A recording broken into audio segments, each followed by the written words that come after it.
Alam nyo ba na may isang simpleng paraan para umasenso tayong lahat sa buhay? May alam ako isang napakadaling negosyo na mabilis magpapaangat sa atin. Ipapakita ko sa inyo kung paano tayo maaaring kumita ng higit pa sa kinikita ng karaniwang empleyado. Sadyang mahirap ang buhay ngayon. Marami sa ating kabataan nagsisipag tapos ng pag-aaral pero walang makuhang trabaho. Meron din namang pinapalad na magkaroon ng trabaho o pumasok sa negosyo. Ngunit ang kanilang kinikita ay sapat lamang para sa pangunahing pangangailangan tulad ng pagkain, damit at tirahan. Marami sa atin na nagsisikap pero hindi pa rin pinapalad sa napagsukang business. Marahil masyadong mataas ang kapital, kulang sa tauhan, mabagal ang return of investment o di kaya naman ay sadyang mahirap i-manage ang napasukang negosyo. Naniniwala ako na tayong mga Pinoy ay may angking talino at kakayahan dahil ilang beses na natin napatunayan ang ating galing maging sa ibang bansa. Bigyan lamang ng tamang pagkakataon, manginibabaw ang Pinoy sa manlarangan mapunta. Magaling talaga ang Pinoy maging sa negosyo. Pero sa totoo lang, tinitindi ang kompetisyon ngayon kaya mahirap lumaki sa negosyo. Maaaring ang tatargetin natin ay yung klaseng business na sasagot sa pangunahing pangangailangan natin. Ayon sa National Statistics Office, sa sinurvey na 2 milyong Pilipino, 42.8% ang kita natin ay napupunta sa pagkain.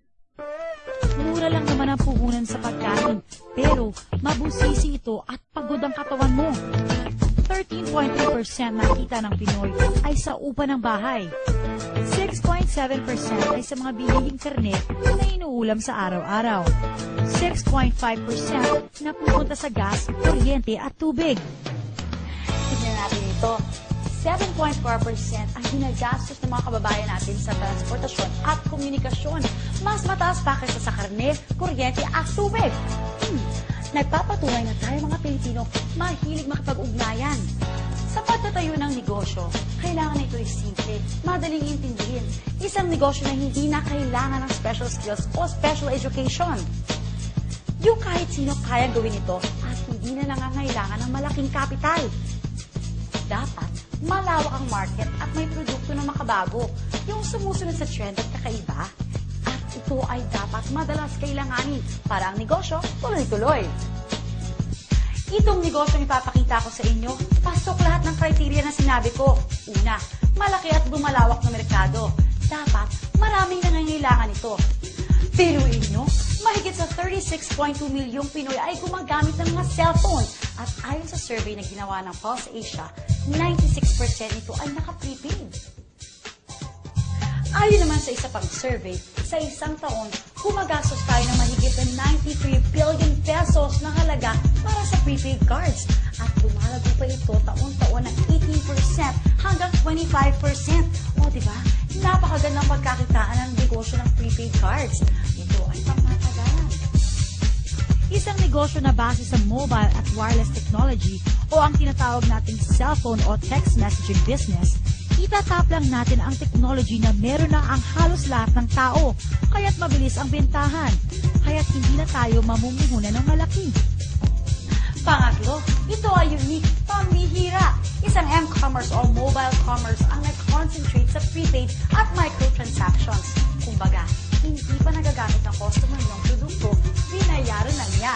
Mas pinabilis niyo pa ang pagbili dahil ngayon, pwede pa ang tingin. Napansin niyo ba na dalawa sa pinakamalaking kumpanya ngayon na patuloy sa paglago ay nasa negosyo ng wireless technology? Pinatutunayan ng kanilang tagumpay na ang e-loading ay tinatangkilik ng marami. Isipin nyo, meron kayong cellphone. Tuwing gagamit kayo nito, lumalabas ang pera nyo. Hahayaan na lang ba natin na manatiling puro gastos ang pagkakaroon ng cellphone samantalang pwede naman pala itong pagkakitaan? Ito ay consumable. Maaari nating ibenta sa isang tao ng paulit-ulit. Dahil ang mga Pinoy ay malakas kumonsumo ng load. Sigurado ang kita dito. Meron pang programa para kumita ang mga subscribers ng pantay-pantay. Mauna man sila o dumating na tayo sa kalagitnaan, may pagkakataon pa rin tayo makipagsabayan sa kitaan. Kinikilala ng Portal Innovations ang lumalaki at patuloy na paglago ng market ng prepaid business. Kaya naman, tinutugunan nila ang pangangailangan nito. Hindi Kinabaguhan sa larangan ng ganitong negosyo ang Portal Innovations. Noong June 2003, ipinakilala nila ang una-unahang Universal Prepaid Loading System sa Pilipinas. Sila din ang nagpakilala ng pagdidistribute ng prepaid cards na cardless sa pamamagitan ng pagpapadala ng pins via text. Hindi lang yan. Nagamit ang Portal Innovations ng 2004 Philippine Marketing Excellence Award for the most outstanding SMS and web technology provider. August 2004 nang ilinunsad ng Portal Innovations ang isa sa pinakabagong programa nito, ang Load Extreme. Ano ba ang Load Extreme? Ang Load Extreme ay isang paraan ng pagninegosyo na pwede kang magbenta ng iba't ibang prepaid products gamit ang iyong cellphone o computer. Bakit dapat piliin ang Load Extreme system? Hindi nyo kailangan ng malaking kapital. Sa maliit na halaga o maaaring libre pa, pwede kayong maging retailer.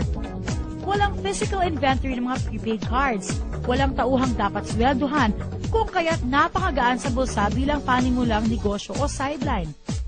Dito ay hindi nyo kailangan umupa ng pwesto dahil kahit nasa bahay o nasa labas ka man, maaari pa rin magpatuloy ang negosyo. Pwede itong gawin ng part-time o full-time. Isang cellphone lang ang kailangan nyo para makapagbenta ng iba't ibang prepaid products. At kahit mawala pa ang inyong cellphone, maaari nyo pa rin ipagpatuloy ang negosyo dahil kahit gumagamit kayo ng ibang cellphone, pwedeng-pwede. Basta't i-memorize lang ang inyong ID number at PIK. May website din ang Load Extreme kung saan maaari nyong i-monitor ang real-time record ng inyong sales transactions. Madaling i-check ang laman ng inyong load wallet. Dito, nakikita kung magkano na lang ang balanse ng inyong load. Kapag sa web ka nag-transact, walang mababawas na pisong load mula sa'yo. At higit sa lahat, sa Load Extreme, ang isang ordinaryong tao tulad natin ay maaaring kumita ng higit sa karaniwan. Lahat ng electronic loads, prepaid cards, insurance, and other products, pinagsama-sama sa isang cellphone. Isang cellphone, dala mo na ang lahat. Ilan lamang ang mga ito sa mga produkto at serbisyong may bibigay sa inyo ng Load Extreme. Wireless card products, over-the-air man, o landline, maging satellite TV o satellite phone services, kahit pa internet, online gaming, at kahit sa advertising o insurance pa man. Pwede kayong magpa-impress sa inyong mga minamahal o maging instant flower shop. Higit pa dyan ang kayang ibigay ng Load Extreme dahil ang vision nila ay maging singular access sa mga produkto at serbisyo na madalas